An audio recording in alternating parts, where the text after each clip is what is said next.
Eleanor Cray always believed the quiet of Briarwell would protect her.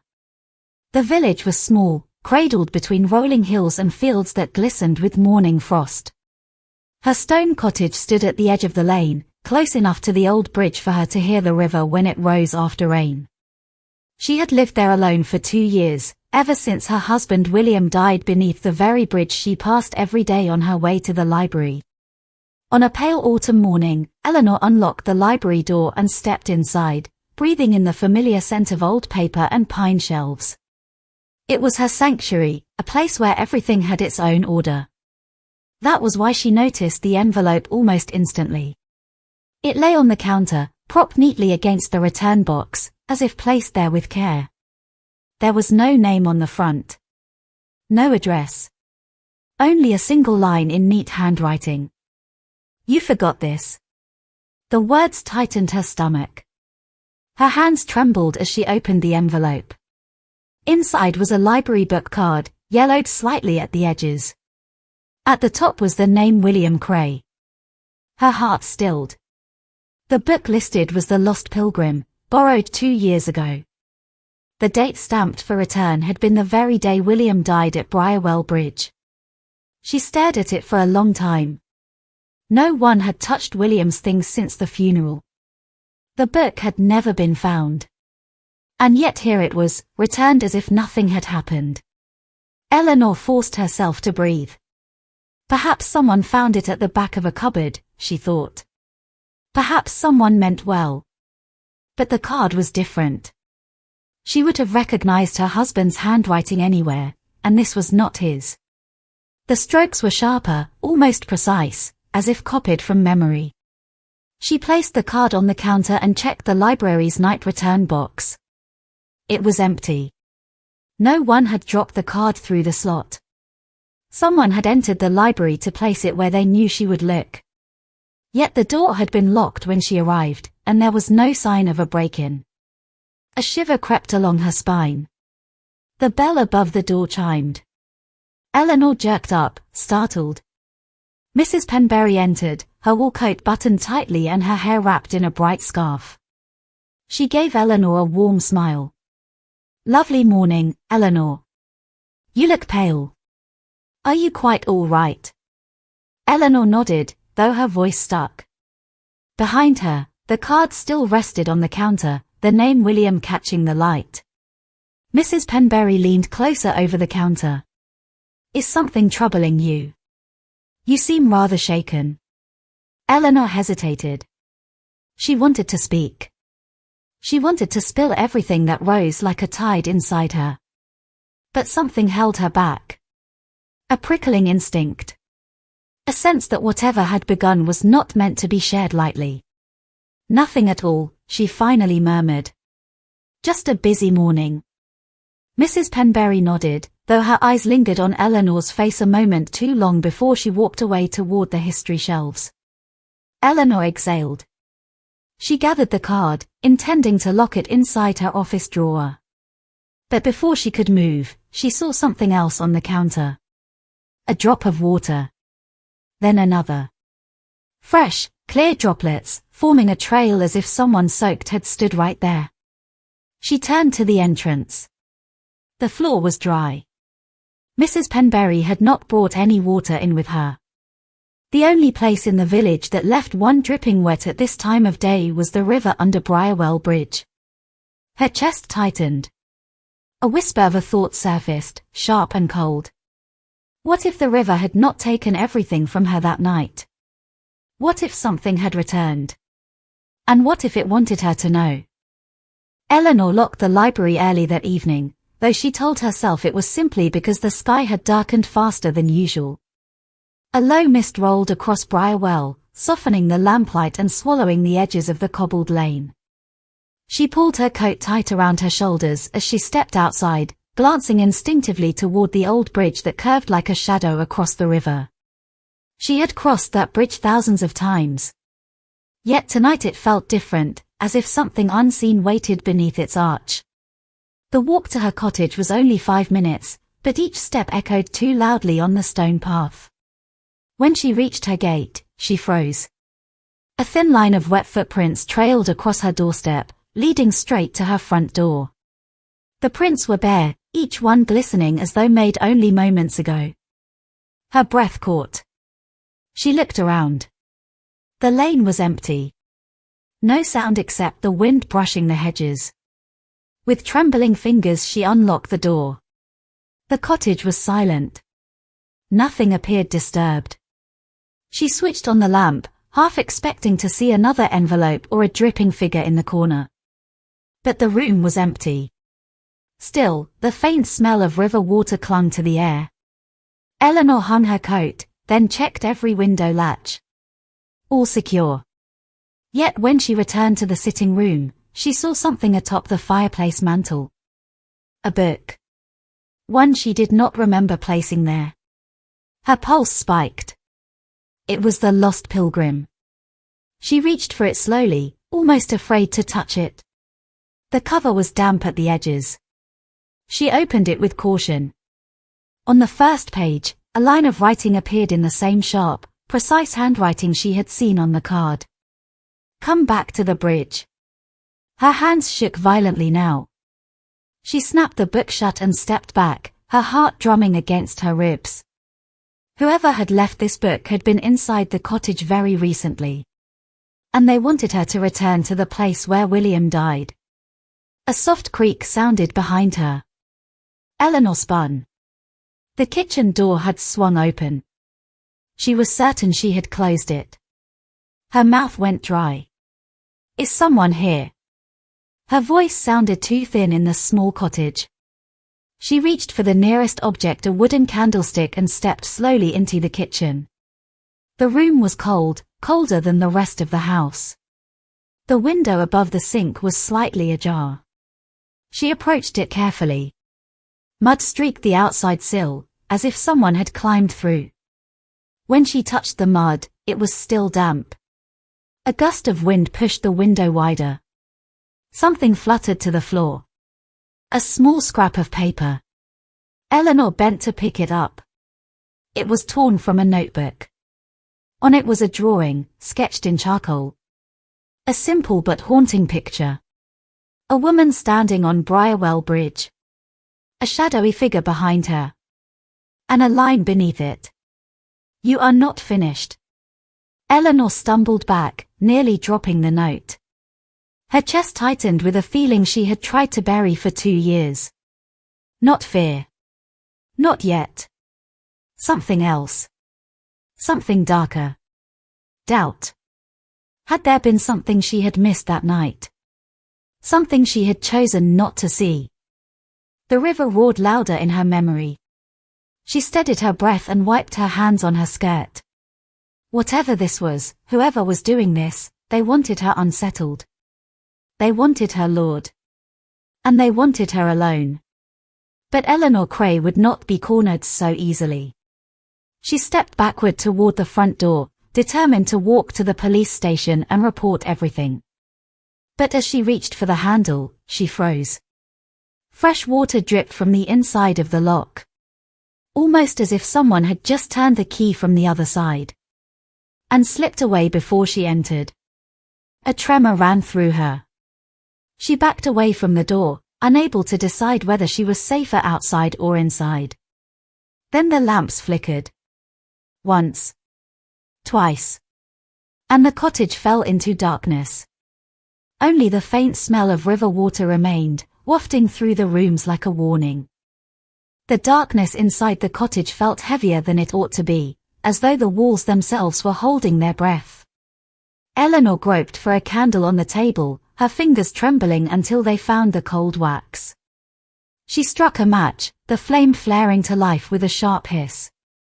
Its glow pushed back the shadows but did nothing to settle the chill creeping beneath her skin. She needed to leave. Staying inside the cottage felt like waiting for something she could not see to step out of the dark. Eleanor stepped into her boots and wrapped a scarf around her neck. With a deep breath she opened the front door. The night greeted her with damp air and the faint roar of the river. The mist had thickened, sweeping the lane in white waves. Every sound was muffled, except the water under Briarwell Bridge, which always seemed to grow louder after sunset. She closed the door behind her, hesitating only a moment before setting off down the lane. Each step toward the bridge felt heavier than the last. She told herself she was walking to the police station, but her feet kept drawing her closer to the river instead, pulled by something half memory and half dread. As she approached the path leading to the bridge, she stopped. Someone was standing at the far end. A tall figure. Still. Watching. Her breath caught in her throat. The mist swirled around the shape, hiding its face, softening its edges. The figure did not move, yet she felt its attention like a hand pressing gently against her chest. Eleanor took a step back. The figure took one step forward. She froze. Her heart hammered. Who is there? The only answer was the river, rushing faster beneath the arch. She backed away slowly, refusing to turn her back. But the figure remained where it stood, motionless, as though waiting for something Eleanor had not yet decided to give. A branch snapped behind her. Eleanor spun around, nearly dropping the candle. The flame flickered wildly, lighting only swirling mist and empty air. Then she heard it. A whisper. Low. Barely formed. Eleanor. Her name. Spoken from the direction of the river. Her knees weakened. She stumbled to the side of the road, her breath ragged. The whisper came again, drifting through the mist like a memory she had locked away. Help me. Her stomach twisted. It was a voice she knew. William. The name almost slipped from her lips. No. Impossible. She pressed her hands to her ears, but the whisper slid past her palms, soft as a sigh. Eleanor.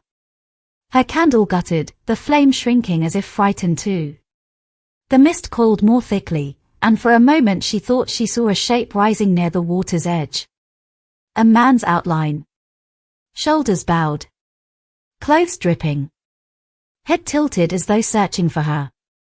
Her lungs constricted. Every instinct screamed to run. But her legs did not obey. Instead, she edged closer to the riverbank, drawn despite herself. The shape sharpened. A face emerged. Pale. Wet. Eyes reflecting the candlelight. Eleanor stepped back with a gasp. Her heel slipped on the damp grass. She caught herself, her breath ripping from her chest. Then the shape near the water dissolved into mist. Gone. She spun toward the bridge again. The tall figure at the far end was no longer there. The lane was silent. The wind stilled. Only the river moved, surging in restless waves as though something beneath it had stirred. Eleanor stumbled backward up the path, her hands shaking violently. She ran back to the lane, her breath fogging the air.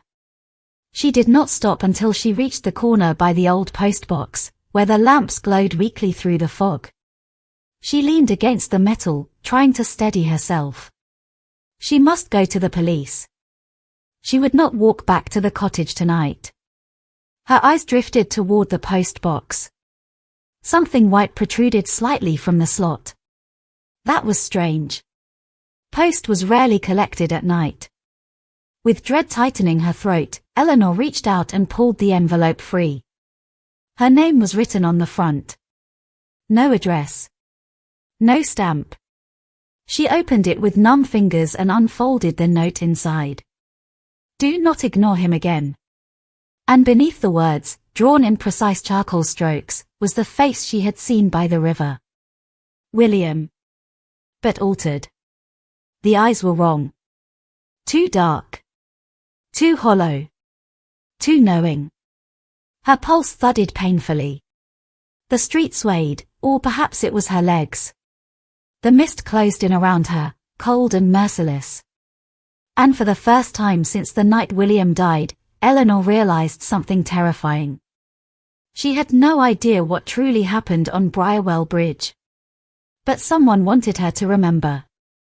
The storm that had swept over Marrowwick Moor left the village slick with rain and heavy with the scent of wet earth.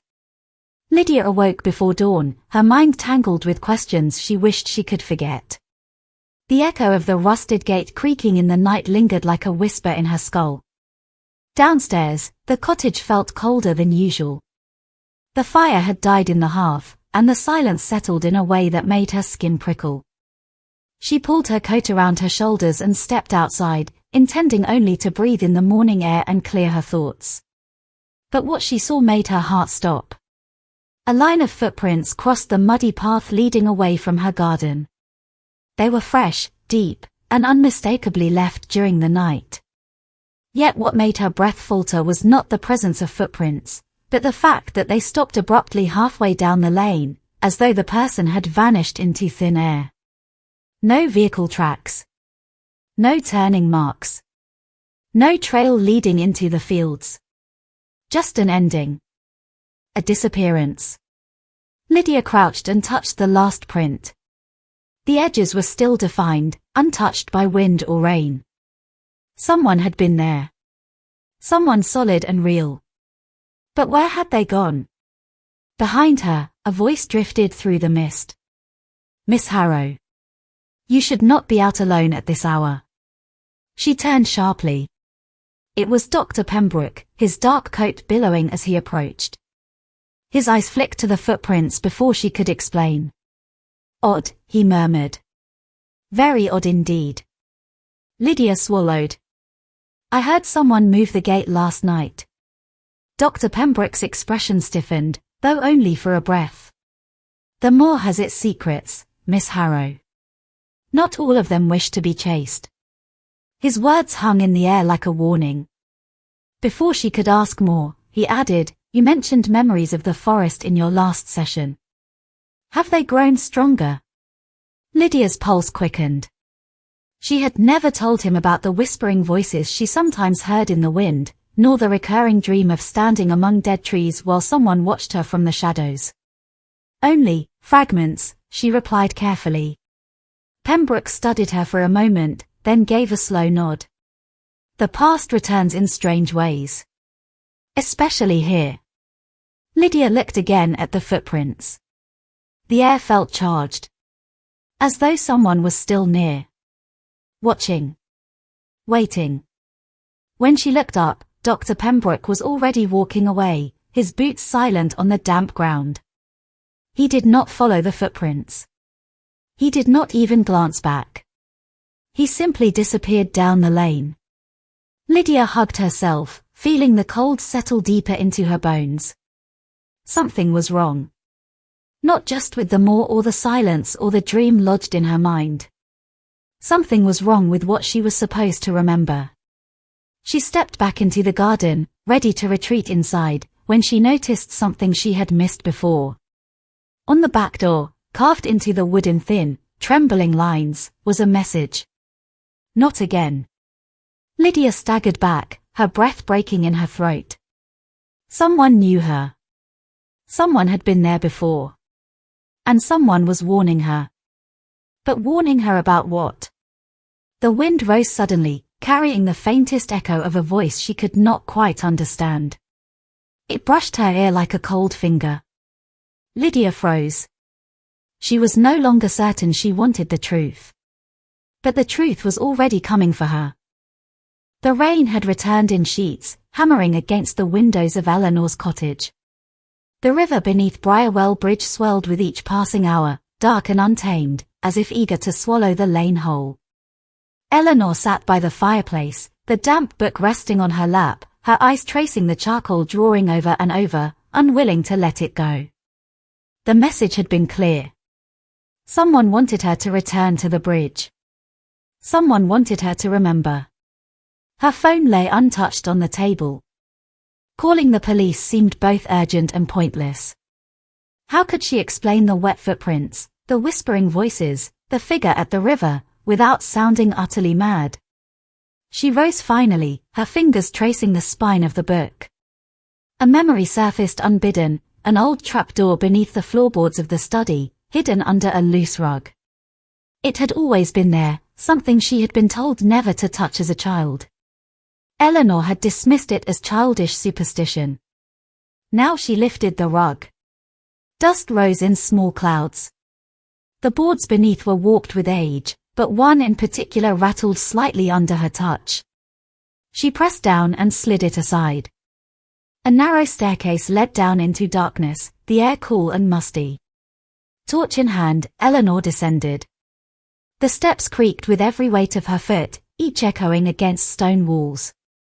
The passage was narrow, barely wide enough for one person, and at the bottom, a heavy wooden door barred entry to a room she had never seen.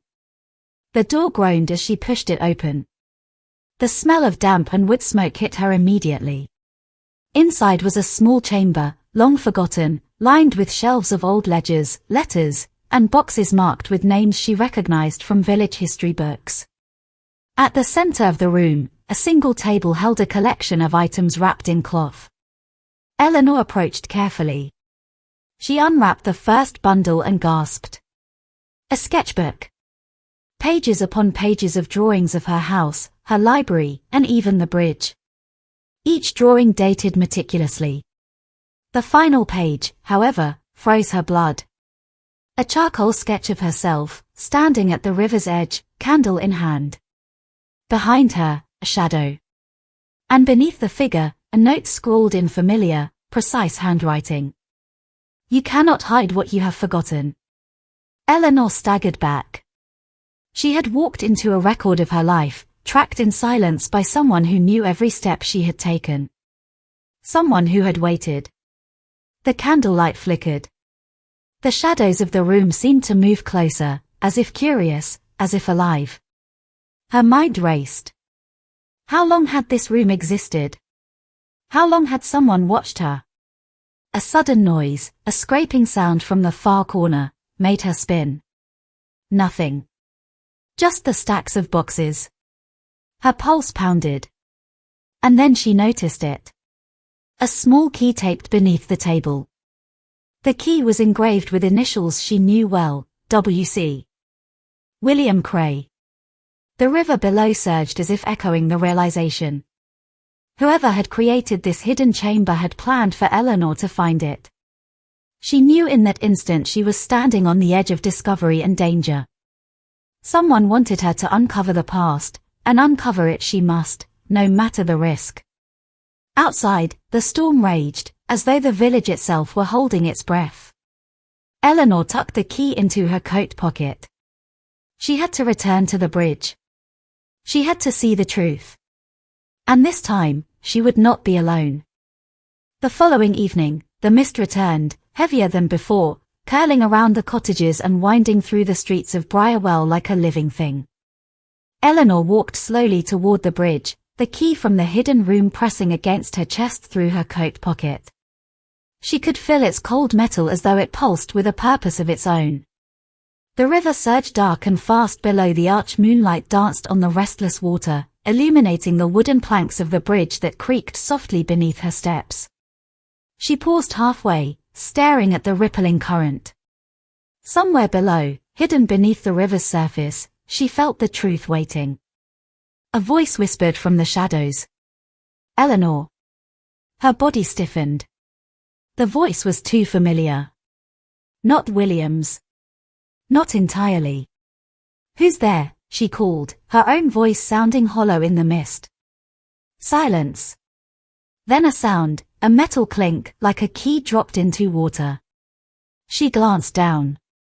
Nothing. The river lapped at the supports, dark and unyielding. Eleanor knelt and ran her fingers along the wooden planks. One board felt loose beneath her touch. She lifted it carefully, revealing a small hollow beneath. Inside was a rusted iron box, sealed with a lock. Her heart raced. This was it. This was why she had been guided here. The key in her pocket fit perfectly. With a click, the lock gave way. Eleanor lifted the lid. Inside lay letters, photographs, and a leather-bound journal. Each letter was addressed to her, but the handwriting was not her father's, nor William's. It was her own. The entries began years ago, recounting memories she did not consciously remember. Hidden thoughts, fears, and warnings. One passage chilled her to the bone. I am being watched. I cannot trust the night. If anyone finds this, they must know. The figure is close. Always close. The pages ended abruptly. The final entry. He is not who he appears to be. Trust no one. Find the truth before it finds you. A movement behind her made Eleanor spin. A man emerged from the mist, tall and draped in a long coat. The light caught his face. Her breath froze. It was William, or rather, someone who had lived in the shadow of William's memory. His eyes were the same, yet hollow, calculating. You found it, he said softly. His voice carried a calm menace that made Eleanor's skin crawl. Who are you? She whispered. He smiled, faint and cold. I am the part of your past that was never meant to be uncovered. I've waited, Eleanor. I've waited for you to find this bridge, to remember, to realize, the truth has always been mine to shape. Eleanor backed away. Her mind raced. This was not the man she had loved, not the man she had mourned. But he had learned to imitate memory, to cloak himself in the echoes of her past. The river beneath roared, a constant reminder of time's relentlessness. Eleanor knew she had to act fast. Whoever this was, he had anticipated her every move. Yet the hidden room, the letters, the key, they had led her here for a reason. Her hands trembled as she gripped the edge of the iron box. Somewhere between fear and courage, she realized the bridge was not just a place. It was a crossroads. A test. And only she could decide what would survive, the truth, or the man who had stolen it. The mist thickened, wrapping the bridge in white and silence. Eleanor took a deep breath. She would uncover the final secret. And this time, she would not be fooled. Eleanor's fingers tightened around the iron box as she stepped carefully across the bridge. The mist curled around her like living smoke, thick and cold, obscuring everything beyond a few feet. Every sound, her boots against the planks, the rush of the river beneath, the distant cry of a nightbird, seemed magnified, echoing in a hollow world. She stopped at the center of the bridge, her breath visible in the cold night air. The letters, the key, the journal, it all led here. She unfolded the final note once more, reading the chilling words aloud. He is not who he appears to be. Trust no one. A shiver ran down her spine. That voice she had heard on the river, the one that mimicked William, was waiting. She could feel it, as if the mist itself carried a presence. Then movement. A shadow formed at the far end of the bridge. Tall. Still. Watching. Eleanor's heart pounded. Every instinct screamed to run, yet her legs refused. The shadow stepped forward. Moonlight caught the contours of a familiar face. William. No. Not William. Something wrong with him. Hollow eyes, smiling too slowly, too deliberately. A man who wore a memory like a mask. You came, he said softly. His voice carried the same calm menace as before, yet tinged with something eerily familiar. Eleanor forced herself to speak. Who are you? What do you want? He tilted his head. I want what has always been mine. Your past, your fear, your truth, they belong to me as much as they do to you. You forgot, but I remembered. The wind rose suddenly, carrying the faint scent of damp earth and something sharper, metallic. Eleanor glanced down at the river. Its surface was roiling, but beneath, shapes moved, twisting shadows, indistinct forms. I won't let you, she began, but he interrupted. You already have. Before she could react, he raised a hand, and the mist thickened. Eleanor felt a pressure in her chest, as if the very air was pushing her backward. Shapes in the mist seemed to swirl closer, whispering in voices she could barely recognize. Fragments of memories, her own and his, blurred together, unrelenting. Eleanor stumbled. Then she noticed a faint glint on the bridge near her feet. A metal latch. a small trapdoor she had never seen. The iron box had led her here, but perhaps this was the real secret. Desperation surged. She lunged for the latch and pulled it open. A spiral staircase descended into darkness, damp and cold. A draft rose from below, carrying with it the unmistakable scent of the earth, old wood, and something else. Something alive. She hesitated, then stepped into the shadowy descent. Each step echoed as if the bridge itself were calling out. The whispering voices grew louder, merging into a chorus of fragmented memories. And then, at the bottom, she found a door, heavy, carved with the same initials as the key, WC. Her hand shook as she inserted the key. The lock turned with a click, revealing a room lit by a single, flickering lantern. Dust danced in the warm glow. Inside, the walls were covered with sketches, letters, and photographs, images of her, of the bridge, of William, and of the man before her. And at the center, a mirror. Eleanor froze. The face staring back was her own, but not entirely. In the reflection, her eyes held fear she had never felt, a memory she did not recognize. And behind her reflection, the shadowed figure loomed, smiling. You see, he whispered from behind, your truth has always been intertwined with mine. The river remembers. The bridge remembers. And now, you will remember too. Eleanor's chest tightened. She understood at last. This was no longer about the past. It was about control, about memory, and about a truth that could consume her entirely. The lantern flickered, casting long shadows across the walls. And for the first time, Eleanor realized the full scale of what she was facing. She was not alone, and the man she thought she knew was only the beginning. Eleanor stood frozen in front of the mirror, her pulse thrumming in her ears. The shadowed figure behind her stepped closer, his presence both familiar and terrifying. You finally see it, he said, voice calm, precise. All of it. The bridges, the river, the hidden rooms. All pieces of the puzzle you thought were yours alone. Eleanor's hands shook. She took a slow step back. What are you? Why do you look like him? He smiled faintly, almost sorrowful. I am what remains when memory is twisted and left unchecked. William, the man you knew, he was only part of it. I am the one who remembers what you cannot, the one who shapes what is forgotten. Some call me the memory keeper. Her mind raced. The letters, the hidden room, the sketches, they were not just warnings. They were breadcrumbs. A map of her own mind, left by the one who had learned to walk inside it. You've followed me, Eleanor whispered. Watched me all this time. I have, he admitted. Not to harm you, at least, not yet. I needed you to remember, to see the truth. Memory is dangerous, Eleanor. It can protect, it can destroy, it can imprison. The lantern flickered. Shadows leapt across the walls. Eleanor's gaze fell on the mirror again. The reflection was no longer just her.